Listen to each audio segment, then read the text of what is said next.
Aristotle, Albert Einstein, Socrates.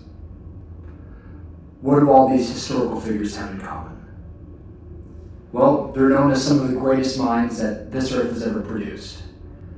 But the thing is, all three of them combined can only barely compare to the brilliance of Isaac Friedman. Known as the bass player in 3510, Isaac Friedman has blessed Lincoln Lutheran with his talents and abilities for many, many years.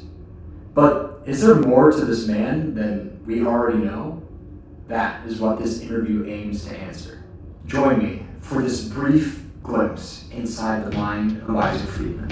So tell me, Isaac, why did you join speech? Well, I've been doing theater my entire high school career. Last year, right near the end of the year, Cooper Shelkoff reached out to me.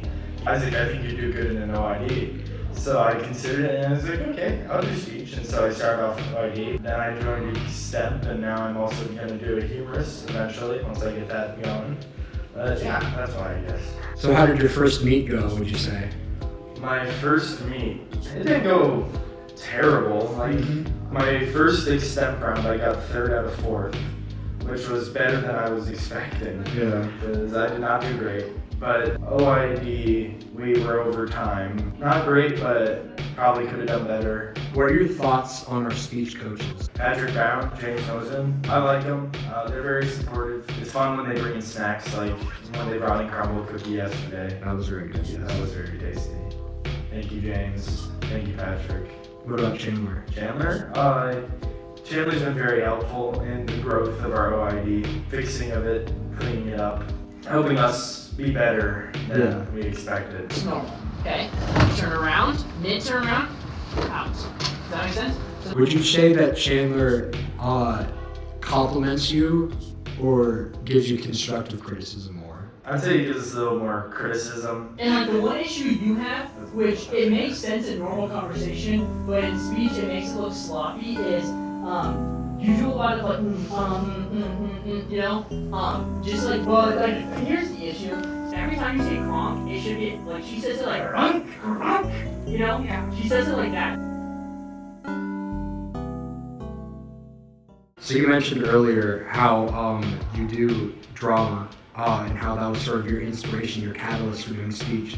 What would you say is the biggest difference between speech and drama then? I'd say the biggest difference definitely is like competitions, like one act competitions. There's only one show going on at a time, but in speech, there's a lot of different things happening all at the same time, a lot more people competing. Practices are different. Like speech, I feel like you do a lot more on your own time, working on your stuff. Theater, like you can do stuff on your own time, but it's more productive when there's other people around. So you mentioned earlier that you chose to do OID because Cooper sort of reached out to you and told you to do that. Why are you doing extemp and humorous? Extemp, I just found it interesting, like the idea of researching and coming up with a speech within an hour, and you only find out once you're at the meet what your speech is going to be about. I thought it'd be an interesting challenge, and with most of the prompts being political, it helps me become more knowledgeable in the political atmosphere, because I know, especially my dad's side of the family, they can get a little more political. Humor sounded fun. I have a good script that Chandler found, and I'm working on memorizing that one right now, so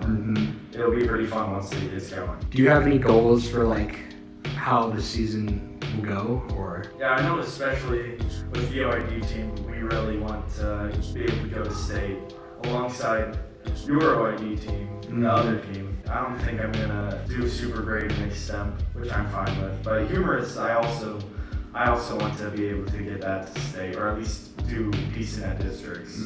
Well, that's all the time we have for today.